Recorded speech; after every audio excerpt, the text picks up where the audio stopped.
ఈ శని వక్రి అంటే వ్యక్తిగత జీవితంలో ప్రమాదాలు, వాళ్ళకి ఆర్థిక సమస్యలు, వాళ్ళ జీవితంలో కష్టాలు, నష్టాలు ఇవే ఉన్నాయంటారా? వక్రగమనంలో ఉన్నటువంటి శని అంతా చెడు చేస్తాడు. కానీ నిజంగా శని వక్రిలో చెడు చేస్తాడా?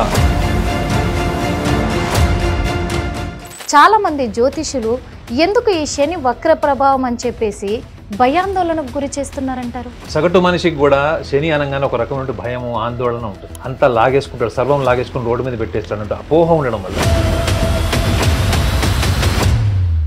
మనిషి మారితే తన ప్రారంధం కూడా మార్చుకునే అవకాశం ఉండదంటారా? ఉంటే ఎలాంటి అవకాశాలు ఉన్నాయంటారు? కాబట్టి శని మీ ప్రారంధ కర్మని పూర్తిగా అవగాహనతో పెంచేటువంటి అవకాశం ఇచ్చేటువంటి ఏకైక గ్రహం అంటూ ఉంది అంటే అది నాగనాథ్ గారు, తులారాశి విషయానికి వస్తే ఇప్పటికే విద్యార్థులు, భాగస్వాములు, ప్రేమికులు కూడా ఇందులో వీళ్ళంతా కూడా ప్రతికూల ప్రభావంతో ఎన్నో సమస్యలను ఎదుర్కొంటూ ఉన్నారు.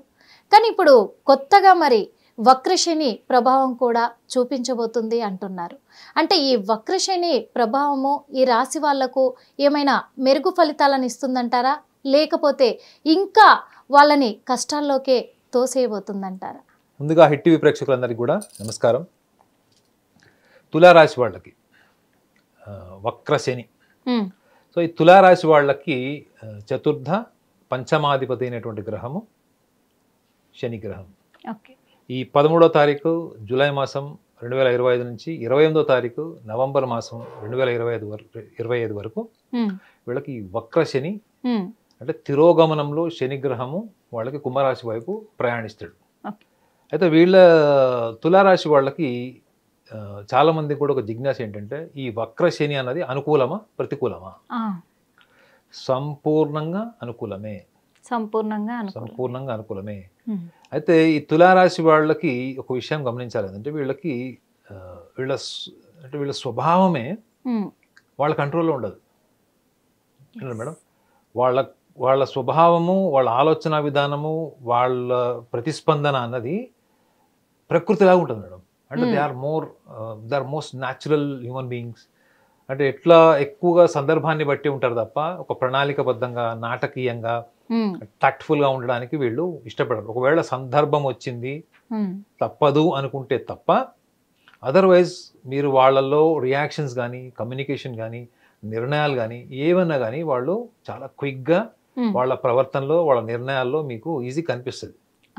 సో ఇది ఏ రకంగా ఈ వక్రశనికి అనుకూలమా ప్రతికూలమా అంటే, ఇక్కడ వీళ్ళు వక్రశని తిరోగమనంలో రాహుతో ఉన్నప్పుడు రాహు యొక్క లక్షణాలను కూడా తీసుకుంటాడు. రాహు యొక్క లక్షణం ఏంటి అంటే, మీరు ఒక సోషల్ ఐడెంటిటీ కావాలి, సోషల్ లైఫ్లో పాపులారిటీ కావాలి, సోషల్ లైఫ్లో మీకు ఫైనాన్షియల్ స్టేటస్ కావాలి. మరి ఇవన్నీ ఎవరు ఇస్తాడు మీకు? శనిగ్రహము ఇచ్చే ఉన్నవి కూడా లాక్కుంటాడు మేడం. శనిగ్రహము ఉన్నవి లాక్కుంటాడు. మరి ఇచ్చేది ఎవరు? రాహు ఈ యొక్క ఈ ఆధిపత్యాన్ని, అంటే ఈ రంగాలన్నింటిలో ఆధిపత్యాన్ని తీసుకొచ్చేటువంటి గ్రహము రాహు గ్రహం. ఇది పరమిత్ర స్థానమైనటువంటి కుంభరాశిలో ఉన్నాడు. కుంభరాశిలో రాహు చాలా అద్భుతమైనటువంటి ఫలితాలు ఇస్తాడు. అందులో ఈ రాశి వాళ్ళకి ఏమవుతాడు? షష్టమాధిపతి అవుతాడు. సో ముఖ్యంగా ఈ కోర్టు కచేరీలు, ప్రాపర్టీ డిస్ప్యూట్స్లో ఉన్న వాళ్ళు, జీవిత భాగస్వామికి సంబంధించినటువంటి విషయాల్లో కూడా కోర్టు లావాదేవీలు, మ్యారేజ్ డిస్ప్యూట్స్, అవన్నీ కూడా లీగల్ ప్రాబ్లమ్స్ ఫేస్ చేస్తున్న వాళ్ళు, వీళ్ళందరికీ కూడా ఇది అనుకూల దశ మేడం. ఈ 139 రోజుల శని వక్రి ఏదైతే ఉందో, తిరోగమన స్థాయి ఏదైతే ఉందో, ఇది వీళ్ళకి తులారాశి వాళ్ళకి చాలా క్విక్గా, instantaneously and at the same time favourable time ఇది. వీళ్ళు గతంలో ఎన్ని సమస్యలు అయితే ఎదుర్కొన్నారో, ఆర్థిక సమస్యలు కావచ్చు, కుటుంబ భాగోద్వేగాలకు సంబంధించి కావచ్చు, జీవిత భాగస్వామికి సంబంధించిన సమస్యలు ఏవైతే ఎదుర్కొన్నారో వాటన్నిటికీ కూడా ఇది ఒక ఫుల్ స్టాప్ టైం. అంటే వీళ్ళు ఎంత ప్రయత్నం చేసినా ఫలితాలు రానటువంటి కాలాన్ని చూశారు. కానీ వక్రి టైం వచ్చినప్పుడు వీళ్ళకి అన్నీ కూడా అనుకూలమైనటువంటి పరిస్థితులే ఉంటాయి. సో వీళ్ళకి ఒక చిన్న సూచన కూడా ఏంటంటే, శనిగ్రహం ఏం చేశాడంటే వీళ్ళల్లో సృజనాత్మకంగా, అంటే న్యాచురల్గా వీళ్ళల్లో ఉన్నటువంటి ఆ క్రియేటివ్ నేచర్, ప్రతిదాన్ని కూడా వీళ్ళు మీరు ఎంత చెప్పినా మేడం, మీరు ఎంత చెప్పినా ఎంత చేసినా వాళ్ళు ఏమి చేయాలో వాళ్ళకి ఏమి తోస్తే అదే చేస్తారు వాళ్ళు. కానీ మరి శని ప్రభావం కూడా ఉంటుంది కదా మేడం వక్రిలో. అంటే వీళ్ళకి చతుర్థ పంచమాధిపతి కూడా అయ్యాడు. సో ఈ చతుర్థ అధిపతి శనిగ్రహం వీళ్ళకి ఈ తులారాశిలో ఉన్న వాళ్ళకి ఒక బలహీనత ఉంటుంది, అంటే బద్ధకం ఉంటుంది. అంటే 10 మందిలో 10 మందికి ఉంటుందని నేను చెప్పను, బట్ మెజారిటీ వీళ్ళు బాధ్యతల్లో ఉన్నప్పుడు చాలా చురుగ్గా చాలా ఎఫెక్టివ్గా ఉంటారు.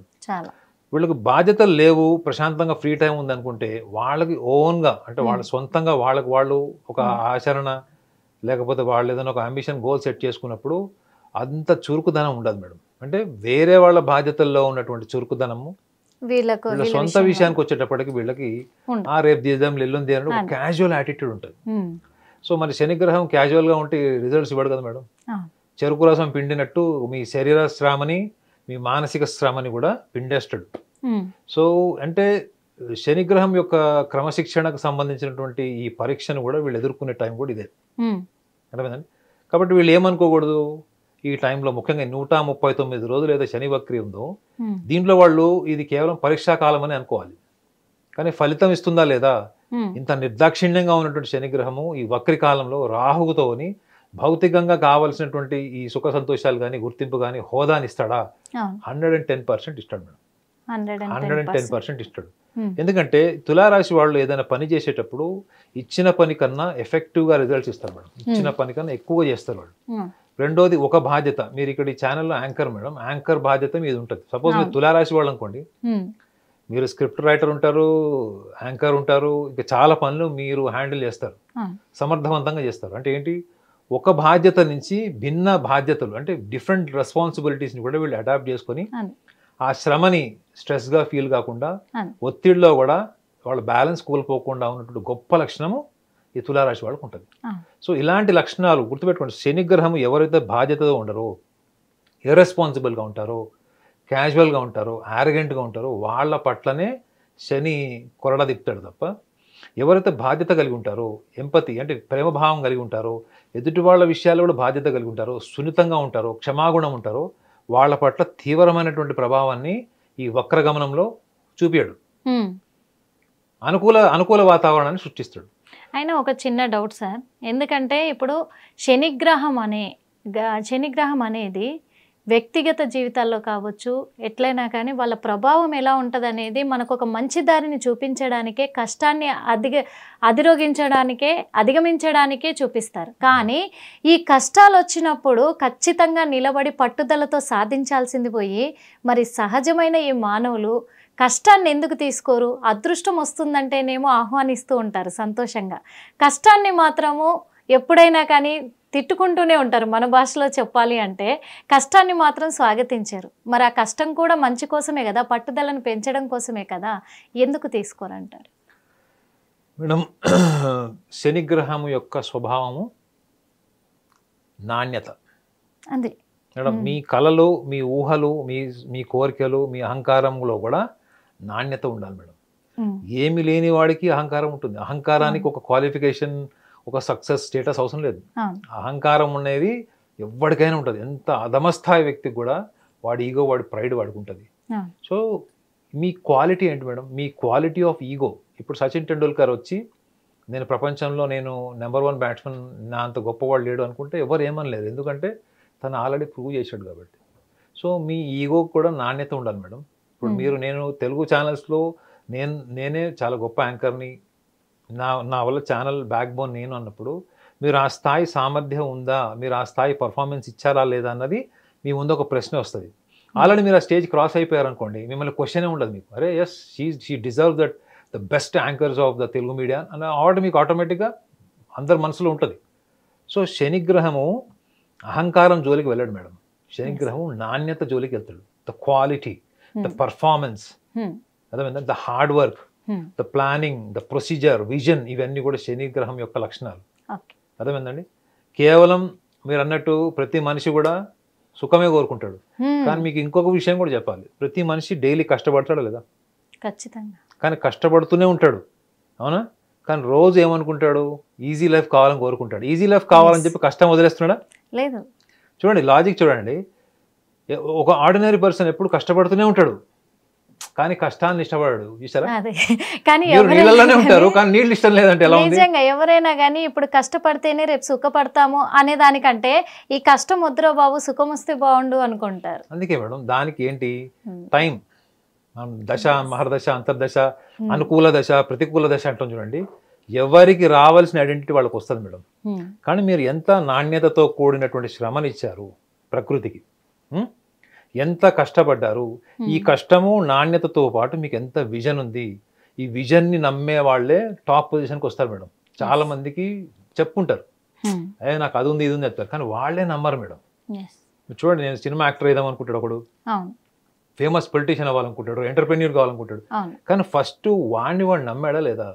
అలా నమ్మి కష్టపడ్డ వాళ్ళు ఎవ్వరు కూడా జీవితంలో గుర్తింపు సాధించలేదు, డబ్బు సంపాదించలేదు, పేరు సంపాదించలేదు మాత్రం శుద్ధ అబద్ధం. ఎవరైతే వాళ్ళ స్వీయ సంకల్పాన్ని నమ్మారో, వాళ్ళ అంతర్గత శక్తిని నమ్మారో, ఎవరైతే వాళ్ళ కార్యాచరణ నమ్మారో, ప్రపంచమంతా ప్రతికూలంగా ఉన్నప్పుడు కూడా నిలబడ్డారో, వాళ్ళని ప్రకృతి ఎప్పుడు మోసం చేయలేదు. మనం భగవంతుడు అనండి, ప్రకృతి అనండి, ప్రకృతి ఎప్పుడు వాళ్ళని మోసం చేయలేదు. వాళ్ళు కాళ్ళు చేతులు లేని వాళ్ళ, అంగవైకల్యం ఉన్న వాళ్ళ, పేదవాళ్ళ, లేదా తీవ్రమైనటువంటి రుగ్మతలు అంటే ఆరోగ్య సమస్యలతో ఉన్న వాళ్ళ, అవన్నీ ప్రకృతి చూడదు మేడం. ప్రకృతి చూసేదే ఈ లక్షణాలు శని కూడా చూస్తాడు.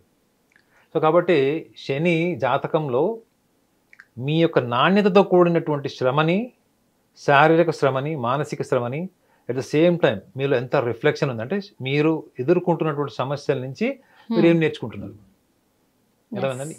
ఈ ప్రాసెస్లో ఏమైపోతారంటే మీలో దానగుణం, ప్రేమ, జాలి, సామాజిక స్పృహ ఇవన్నీ కూడా ఎస్టాబ్లిష్ చేస్తాడు.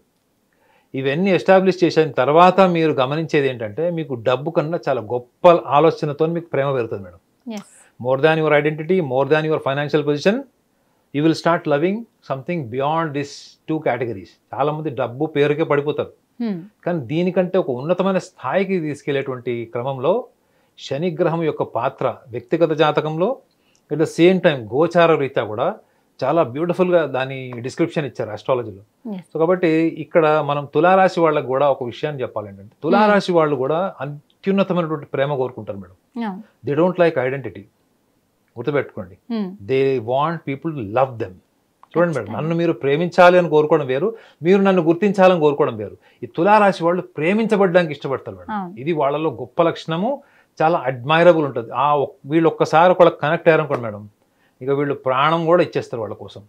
సో ఈ వక్రిలో ఉన్నటువంటి ముఖ్యంగా ఈ శనిగ్రహం యొక్క వక్రి రాహుతో ఏదైతే కన్సాలిడేషన్ ఆఫ్ ఎనర్జీ ఉందో, ఒక విషయాన్ని కూడా వాళ్ళకి చెప్పాలి ఏంటంటే, ఈ తులారాశిలో జన్మించిన వాళ్ళు ఎవరైనా కానీ లగ్నాత్ కానీ చంద్రలగ్నాత్ కానీ కేంద్ర భావాల్లో ఎక్కడైనా వాళ్ళ జాతకంలో శనిగ్రహం ఉన్నాడు, కేంద్ర భావంలో ముఖ్యంగా కేంద్రంలో శనిగ్రహం ఉండకూడదు. కోణ త్రికోణాలు సూచిస్తారు తప్ప కేంద్ర భావంలో ఉండకూడదు. అంటే లగ్న, చతుర్థ, సప్తమ, దశమ భావాలు వీళ్ళల్లో వరకైనా ఉన్నట్టయితే గతంలో వాళ్ళు కోరుకున్నటువంటి విద్యార్థులకు కానీ, వైవాహిక జీవితానికి సంబంధించిన కానీ, ఉద్యోగ ప్రయత్నాలకు సంబంధించిన కానీ, కెరియర్లో ముందుకు వెళ్ళడానికి వాళ్ళకి ఏవైతే డిలే జరిగినాయో, వాళ్ళకి అనుకున్నది జరగలేదు, ప్రతికూలమైనటువంటి ఫలితాలు చూశారు, అవన్నీ కూడా ఈ వక్ర గమనంలో ముఖ్యంగా ఈ వక్రిలో ఉన్నటువంటి 139 రోజుల యొక్క ఏదైతే మనకి డ్యూరేషన్ ఉందో, కాలం ఉందో, ఇవన్నీ కూడా వాళ్ళకి అనుకూలంగా మారుతాయి. అనుకూలంగా మారడమే కాకుండా చాలా ఎఫెక్టివ్గా అంటే చాలా శక్తివంతమైనటువంటి ఫలితాలను కూడా వాళ్ళు చూస్తారు. అయితే ఈ తులారాశి వాళ్ళకి ఎప్పుడు కూడా ఒక సూచన, శని ఎలాంటి పరీక్షలు పెడతాడో చెప్పాను కాబట్టి తులారాశి వాళ్ళకి ఇంకొక సూచన కూడా ఏంటంటే, వాళ్ళు ముఖ్యంగా వాళ్ళు ఏ పని చేసినా కానీ ఫస్ట్ వాళ్ళని వాళ్ళు నమ్మరు madam. They always suspect themselves. అంటే వాళ్ళని వాళ్ళు అనుమానించుకుంటారు. Confusion and self suspiciousness and confusion, ఈ రెండు వాళ్ళకి నీడలాగా ఉండేటువంటి లక్షణాలు. ఈ రెండు లక్షణాలని కనుక వీళ్ళు అధిగమించి వాళ్ళకి ఏదైతే కరెక్ట్ అనిపిస్తుందో అది వాళ్ళు వేరే వాళ్ళ సలహా అడిగి పూర్తిగా పనంతా అయిపోయిన తర్వాత చూస్తే వీళ్ళు ఫస్ట్ ఏదైతే అనుకున్నారో అదే రిజల్ట్ స్క్రీన్ మీద ఉంటుంది. అబ్బా అనుకుంటారు, అదే మనం ముందరే అనుకున్నాం. ఇది ప్రతిసారి వాళ్ళు అనుభూతి పొందుతారు, ప్రతిసారి ఇదే ఎక్స్పీరియన్స్ అవుతుంది, రిపిటేటివ్ ఎక్స్పీరియన్స్ వీళ్ళకి. కాబట్టి వీళ్ళకి అనుభవం ఒక 40 సంవత్సరాలు దాటితే తప్ప వీళ్ళు ఒక బలమైన నిర్ణయం తీసుకోలేరు, శక్తి పెంచుకోలేరు, నిర్ణయ శక్తి. కాబట్టి ఇప్పుడు మీరు నిర్ణయ శక్తి, మీకు ఏది తోచిందో, ఏది కరెక్ట్ ఉందో దాని మీద పేపర్ మీద రాసుకొని దాని మీద మీరు వర్క్ చేయండి, టైంకి వదిలేసేయండి. ఎందుకంటే మీ అంత క్రియేటివ్గా, ఎఫెక్టివ్గా, సెల్ఫ్లెస్గా చూడండి, everybody works creatively, everybody works effectively but very few people work Yes. Selflessly. ఆ సెల్ఫ్లెస్నెస్ అన్నది ఈ తులారాశి వాళ్ళకు ఉంటది. కాబట్టి ఈ వక్ర గమనంలో ఏదైతే మీకు ఈ వక్రిలో ప్రయాణిస్తున్న శనిగ్రహం ఈ కాలం ఏదైతే ఉందో దీన్ని మీరు సమర్థవంతంగా వాడుకోవడంలో ఈ చిన్న చిన్న టిప్స్ కనుక వీళ్ళు ఫాలో అయితే ఈ 139 రోజులు వీళ్ళకి ఫౌండేషన్ ఇప్పుడున్నట్టు టైంకే కాకుండా మళ్ళీ భవిష్యత్తు కూడా వాళ్ళ రాశి వాళ్ళకి ఒక అద్భుతమైన కాలం కింద మారుతుంది. చూసారు కదా తులారాశి వాళ్ళు, ఎందుకంటే ఈ వక్రశని ప్రభావం అనేది తులారాశి వాళ్లకు చాలా మంచి ఫలితాలను ఇవ్వబోతుంది. కాకపోతే వాళ్ళు కన్ఫ్యూజన్తో ముందుకెళ్లకుండా వాళ్ళు క్లారిటీగా ఉండి ఒక నమ్మకంతో ముందుకెళ్తే మాత్రము మీరు అనుకున్న నిర్ణయాన్ని మీరు ఖచ్చితంగా ఫాలో అవుతే గనక మంచి విజయాన్ని సాధించే దశలు కనబడుతున్నాయి అని నాగనాథ్ గారు చెప్పారు. మరి అందుకు నాగనాథ్ గారికి మనస్ఫూర్తిగా ధన్యవాదాలు సార్.